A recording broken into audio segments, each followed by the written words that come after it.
So welcome to my channel. I'm going to be reviewing the Pecron E600 LFP backup battery device inverter box today, and I'm going to do it from a certain perspective. There's a few other folks that have already done unboxings and whatnot.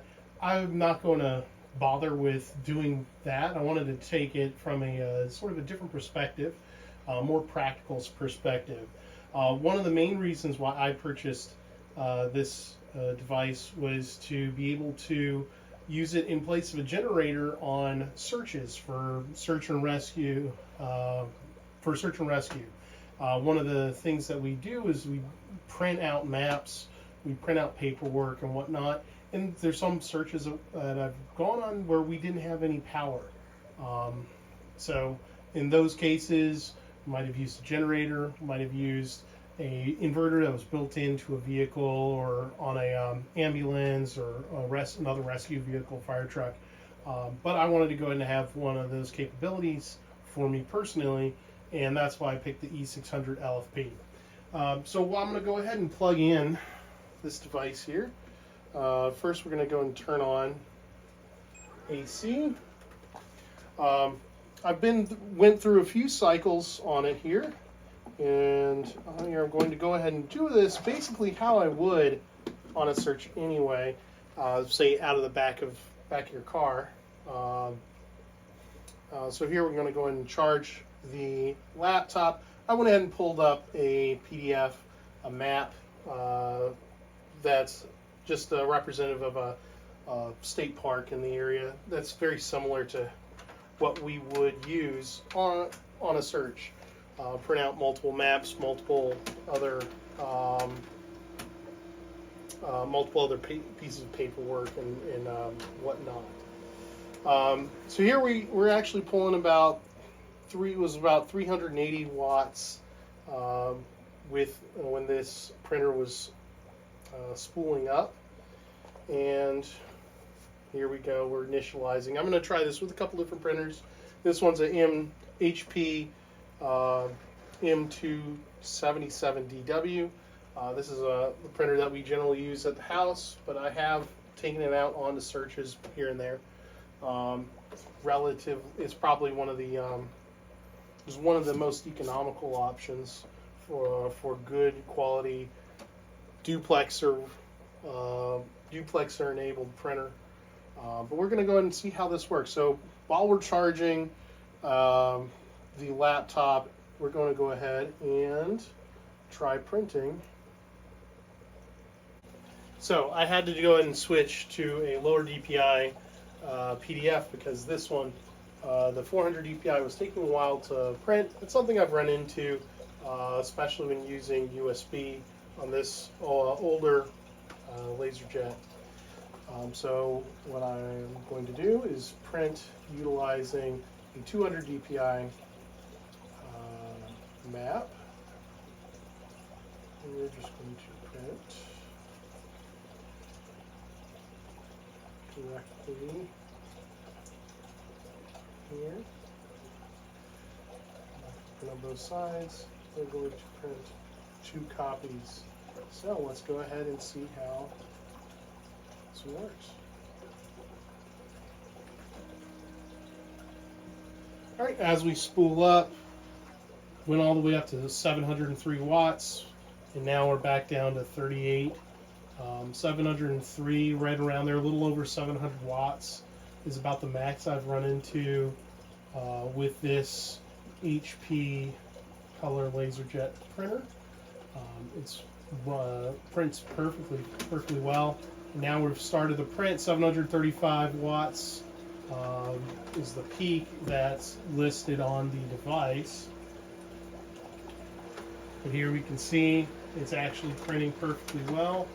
366, 425, 370, 455, 277, and we're done. So this printer prints perfectly fine from the off of the Pecron E600 LFP, which has a 1200 watt inverter. While we're at it, we're going to go ahead and try making a copy of this and see how that runs. It should be fine, but we'll do a color copy. 300 watts, below 300, 304, 273, 371, 429, and we're done. And this is while the computer's charged and plugged in and charging, running off of the box, as well as the printer. So, the Pecron E600 LFP runs very well with this HP M277DW color laser jet printer. However, we're going to go and try a couple other printers as well. I have a brother and that I haven't had as much success with because it's right up near the power limits for this inverter. I've had very little success with that one, and I have another Dell which I do have more success with. So let's go and try those out now. Alright, so now we have a brother color laser printer as well. So let's go ahead and turn it on and plug it in. Now we're pulling 21 to 23 watts. So let's see, this is the HL3230 CDW color laser printer from Brother, and we're going to see if this is able to power on.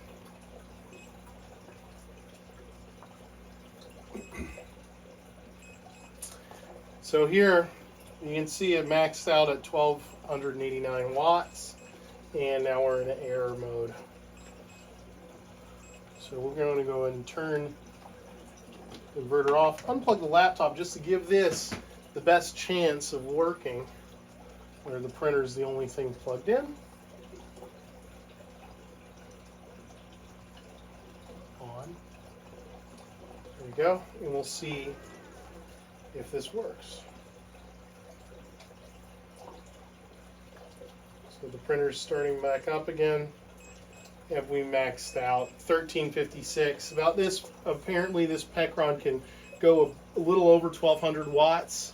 And unfortunately this Brother printer just maxes it out. It's sort of right on the limit, but its surge pulls too much to print. I have been able to get this to actually run and print off one page,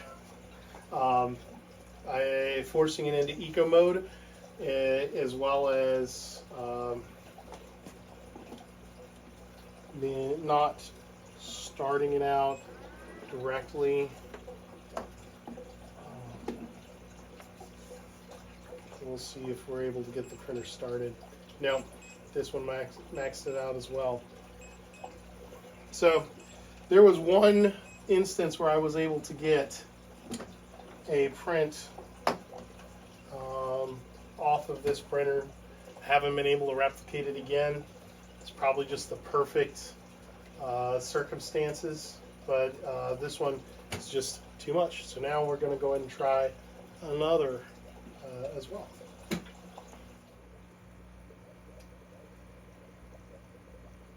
So finally, we have the Dell E525W printer. You can hear it's beeping. Started up. I actually had just filmed this and then realized, well, my camera had died. So doing it one more time. And here we're going to go ahead and run this. This printer, interestingly enough, this printer resets when I'm plugged in with the computer as well. You wouldn't think that, 25, 30 watts makes that much of a difference, but apparently it does. This thing, my hypothesis is this printer is on the ragged edge when it comes to the surge limit of the E600 LFP, which is proven to be about 1280-ish watts. You can push it quite a bit. Here, this printer just keeps bumping up to about 800 watts and then back down to 10 on standby as it warms up. So this has warmed up for about 5-10 minutes here. But we're going to go ahead and print 869 watts, 759. So it's keeping that that drum warm. So we're going to go ahead and try printing 2 copies of the same app that we did for the HP on here. Interestingly enough, the brother, the HLL 3230 CDW printer, won't turn on because when it warms up, getting that toner warmed up, it's from cold, it's is not able to hit that. It hits that surge limit. And here, as we can see, the printer printed out fine. We did hit around almost 900 watts in that. That was indicated on the Pecron. My guess is closer to about 1200, 1250 with regards to the when it's if I had such a say a kilowatt or something along those lines to measure more of an instantaneous power requirement than this about every half second meter that the Pecron has. So my final thoughts on the Pecron E600 LFP. It's a great device, especially when paired with devices that fit within its power requirements, such as the HP Color LaserJet MFP M277DW, which is a great printer, and you can still find them on the used market, as well as the updated M283 and whatnot. They probably have a newer version as well. I've been using it on and off for the past few days, charging our electric e-bikes, charging computers, using it to bulk charge phones. The one thing that would be nice is if it did have the pass-through UPS capability, which it doesn't. But if what you're running has under 275 watts of usage, you can run the inverter as well as charge it at the same time. I haven't run into any issues with that. We'll see as we move on to more long-term experiments. It does seem to have the full amount of power that is advertised, at least the amount that with the limitations that I have that I can check. As you can see, we've used less than 10% over the course of this testing with these printers. The nice thing is these printers also only pull somewhere about 10-15 watts, and the automotive accessory cigarette lighter plug will put in about 75 to 80 watts input. So yes, it's going to pull down the power, but it'll be able to charge up and recover that over time. Say if you're in a vehicle printing off tasks, printing off maps, you'll probably print off several at once, and then you let the car run, let it charge off your vehicle, and then you'll recover that power slowly in there. I did the same thing in the house the other night. We were cooking using the Instant Pot, and able to actually plug this in, plug it, run our 6-quart Instant Pot, which pulled about 1,000 watts when the heater was on, but when it wasn't, it didn't even register a single watt. So in standby on the Instant Pot. So we were able to cook for 3 hours on this, and when we're done, it was right at 99-100%, and then it recovered that power, go back down to about 90-80% as it heated up, and then as it switched on and off, would recover that power. All in all, very happy with it. I paid about $330 for it. You paid it with my own money. It's not a promotion, but very happy with this device and this price range and this size, this class. The other ones I've seen are all less than 1,000 watts. We're usually running around 600 watts with certain surge modes, dirty power surge modes. This one has been pretty good, and we'll see how it works in the future. Thanks for watching my video, and subscribe. Have a blessed day. Take care.